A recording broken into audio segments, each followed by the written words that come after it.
And in chapel one day, we were just seated like this. He stood and made this statement, and it's never left my mind or my heart. He said, wherever on this earth, overseas or right here in Brooklyn, there is a pocket of sin, the nearest Christian to it is a missionary. And we're here tonight to celebrate missions. And according to what I've just read from the Gospel of Matthew, we're all missionaries. Now I want to begin by telling you a true story.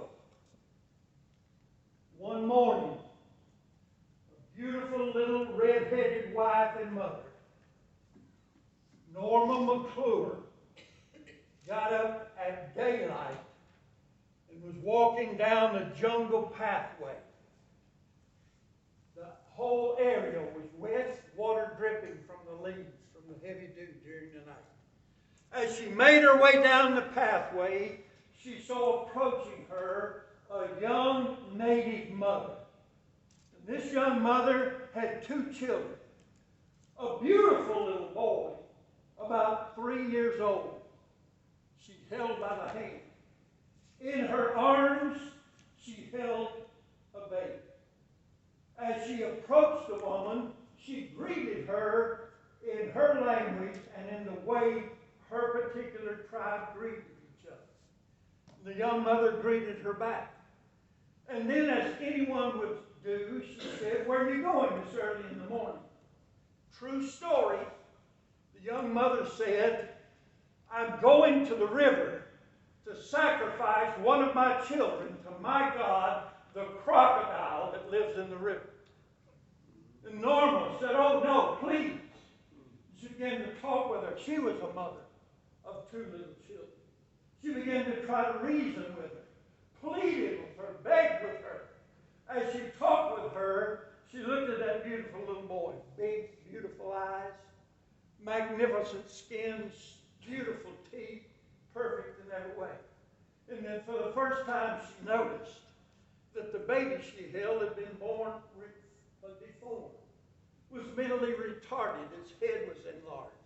Its arms and legs were twisted. And it was not normal in any way. And as she stood there weeping and pleading with its mother, she pushed by her and went on her way. She lay there in the wet grass, crying out to God and praying that God somehow in his mercy would stop that young mother. After a while, she noticed and heard someone coming. It was the young mother. And as she got up with the tears staining her face, she looked and noticed that she had only one child. And as she walked up to her, she said, "Tell me, please, oh God, please, that you didn't sacrifice." She said, "Yes, I sacrificed my child to my God, the crocodile." And she noticed that she still held in her arms that little deformed, retarded baby.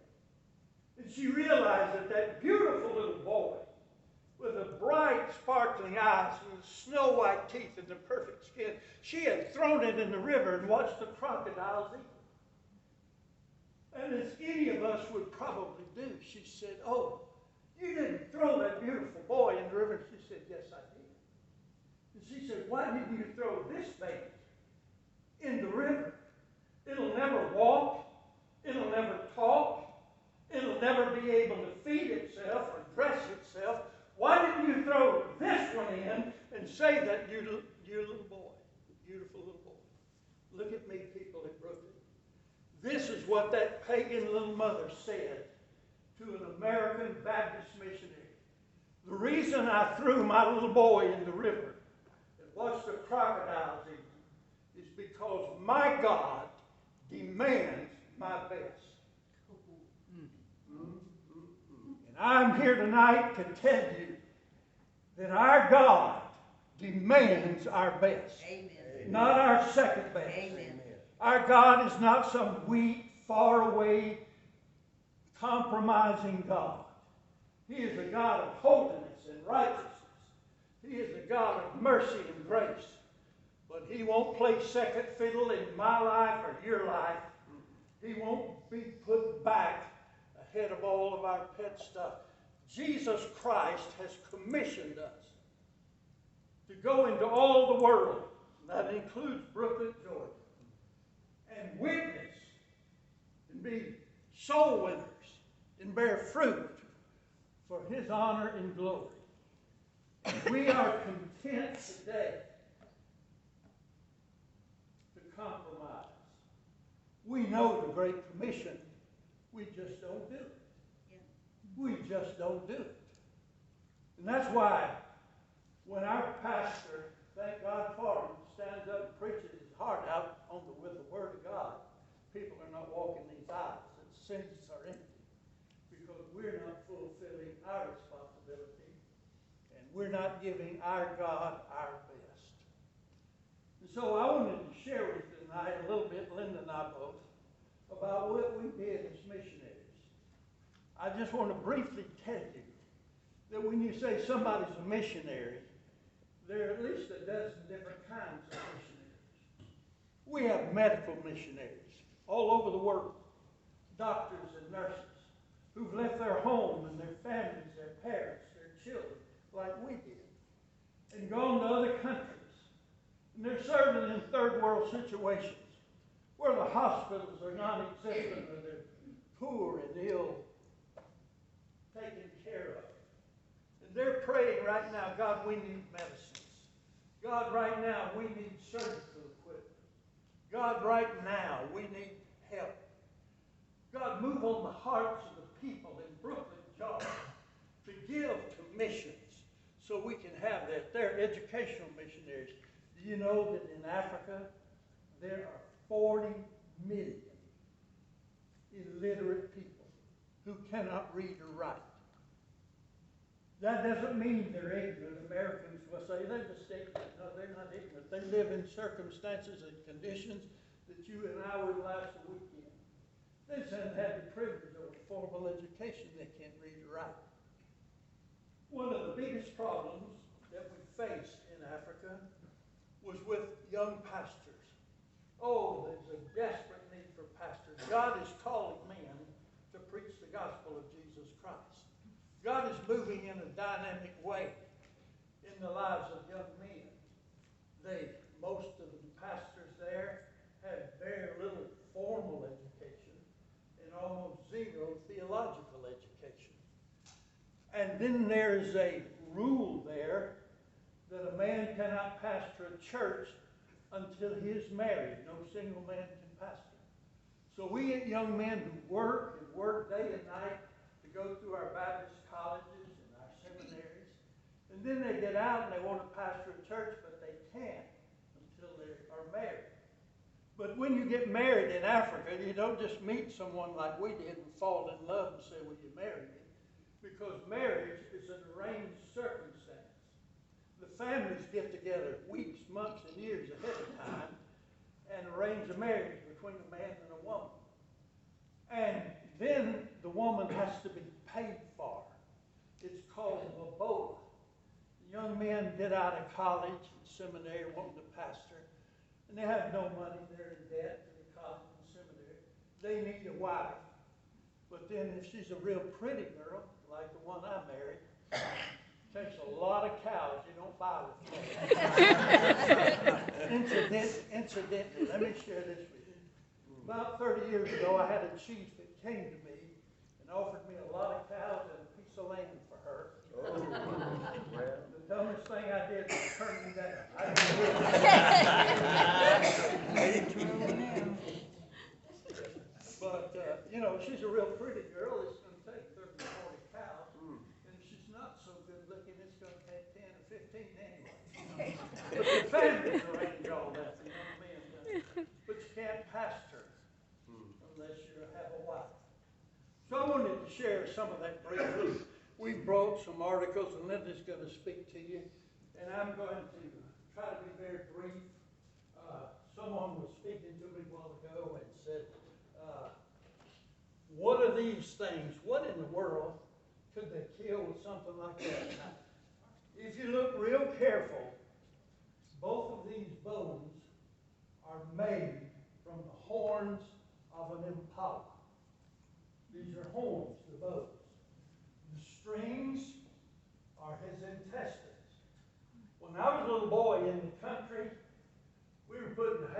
hayloft. I was a little boy like some of these. And I fell out of the hayloft all the way down and busted my mouth open. They put me in a mule wagon and took me to town. And the old doctor sewed up my lip with catgut. And some of you have been sewed up with catgut. It's just the dried, rawhide, stretched intestines of an animal.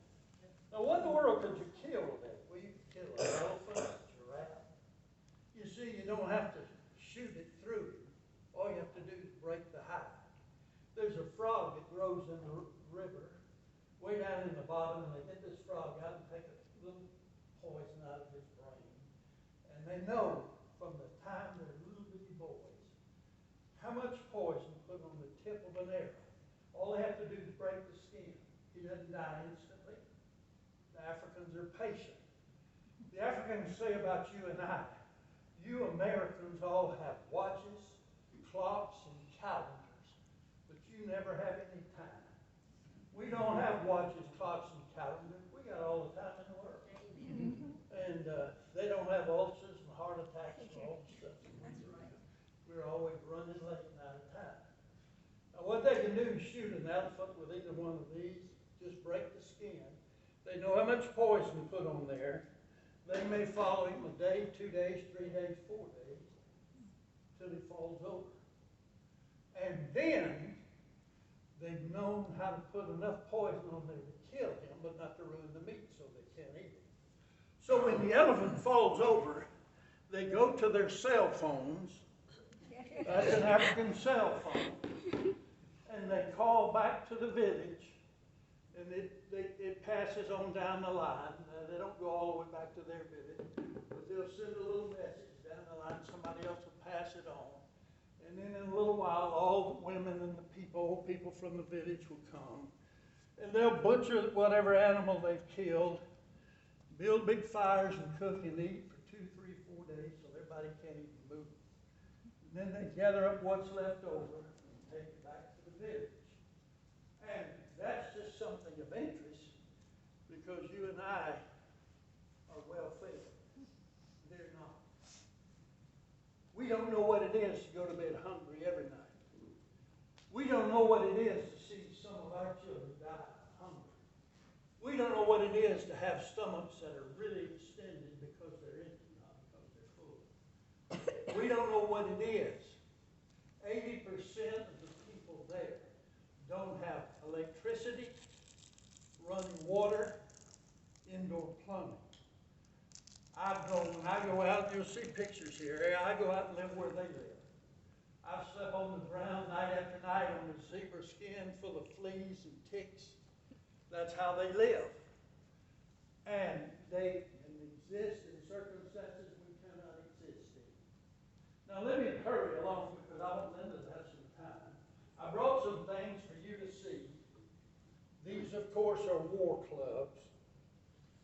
And when Nelson Mandela, who became the first ever democratically elected president of South Africa, he'd been in prison 27 years for no crime other than the fact that if you were born black in South Africa under apartheid, you were not a citizen of the country you were born in. You could not own property, you could not vote, you couldn't even be in town after sunset. And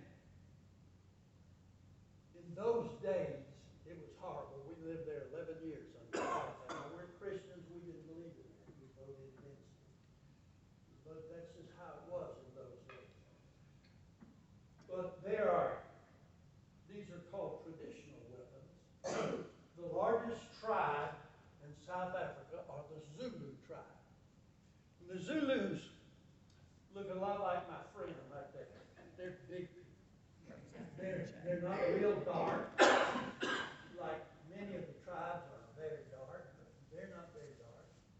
They're very warlike people, and yet there's a great number of them that are Christians.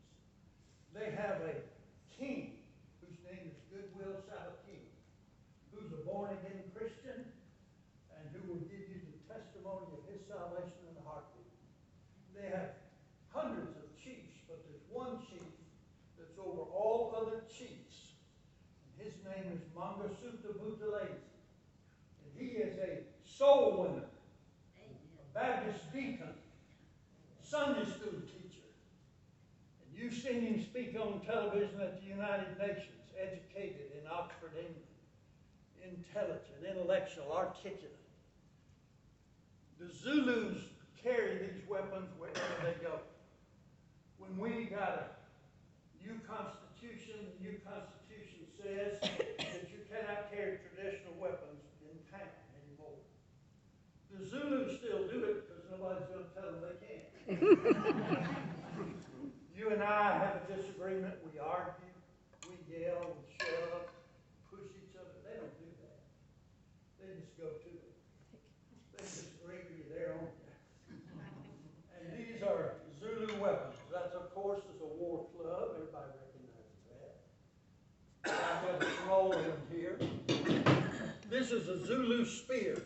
It's unlike any other spear in Africa because this is the tip, and I've dulled this with a hammer bit the tip over on purpose. Because every time I take these into church, the little boys, and I'm not talking about the children, I'm talking about the deacons and everybody wants to pick it up and jab it other than. So all you little boys in big men's bodies, don't pick these up and poke somebody with them, okay? But the shaft, this is called the shaft, of every other spear in every other tribe in Africa is 6 feet long. It'll go all the way to the ground like that. And the point will stick up like that. But nearly 200 years ago, they had a chief that was over all the other chiefs, and his name was Shaka Zulu. And he invented this spear. It's very short, and this, when it hadn't been worked over like I've worked this one over, it's as sharp as a straight razor on both sides. Now, I grew up going to the movies once in a while and watching Tarzan movies when they threw spears. No African in his right mind would throw a spear. If a lion came and he threw it and missed, what are you going to do? So what they do is they stand and brace themselves, and when they jump, they thrust it up through. And when they fight, they cut in both directions like this, and just like the Roman two-edged sword in the Bible. And that's the difference in the Zulus. They have a beautiful language. Let me just say this. Y'all all know that after we lived there a number of years, we became citizens. They came to us and said, you can be citizens now. And we said, oh, we're American. We would never relinquish our American citizenship. And they said, oh, you don't have to. You can keep your American citizenship and be a citizen here. So we applied. We got a U.S. passport and an African passport. We have two now. You know what that makes Lynda and I? We're African American. So when you go home tonight, tell all your friends you have an African American preacher at your church. The only difference in us and some of the other African Americans you know and meet, we've got some here, we got the papers to prove it. They don't. Now listen, they all live in little bitty round houses called rondavels. You'll see them here. And they all speak extremely loud because they live outdoors and they speak at great distances. Zulu language is Sabona, Yebo, Kunjani, Sapile. That's Zulu. Nobody knows what I said. They asked me, how are you tonight? Okay. Nelson Mandela was a member of the Xhosa tribe. It's a tribe with hops and clicks in their language, and if you want to hear something beautiful and magnificent, go to their churches and hear them sing in those pop and clicking language. It's so melodious and beautiful. And they greet you in the morning by saying, Dumela, Lekai. And I could go on and speak some other languages for you, just give you some idea. But they don't speak in modulated tones like we do. They're a little bit louder than we are because it's all outdoors and speaking at distances, and that's good. So I've shown you a little ago, incidentally, of all the war clubs, this is the most deadly of all. The most deadly ones might have made of the hardest wood in the world. Anybody know what the hardest wood in the world is? Ligman viper. And And it's so hard. Oh, I'm telling you. And a Zulu warrior, I can't do it. He can whip this thing around his head and hit you and shatter your entire skull with one great blow. And they carry them. He said, they still carry them. Everywhere you go, you see them with traditional weapons. You say, those are Zulus. And incidentally, when they're in town and they come walking down the sidewalk, everybody steps off. Now, our money is called the rand. Here is a 10 rand note. This is a 5 rand coin, a 1 rand coin, a 2 rand coin. And a rand is equal 14 rand to $1 US. So that'll give you some idea. We lived on the rand there. We didn't live on the US dollar. Am I going over? It's getting to be your turn. Because I'll get started. Just go on and on and on. But I wanted you to see all these things. Some of these things, let me quickly move down here and tell you about these. Everybody, there's no two of these alike. These are cow horns. And the men don't wear trousers with pockets. They'll have a leather strap around them and something hang down, and they stick that under the leather strap. Every man has one of these. And you see they're closed on the bottom, and they have a little plug in the top. They look like the old powder horns the pioneers used, but the Zulus and others all carry snuff in these. The men all dip snuff. Now the difference in their snuff and our snuff is they mix their snuff, they grow their own tobacco, grind it up, make their own snuff, and mix it with dried cow manure. They say it gives a little bit more zip, a little flavor. So I've got one here. Any of you guys that dip want to come up and put a pinch between the cheek and gum, come on up. You can put a little pinch between the cheek and gum and tell us how it tastes, okay?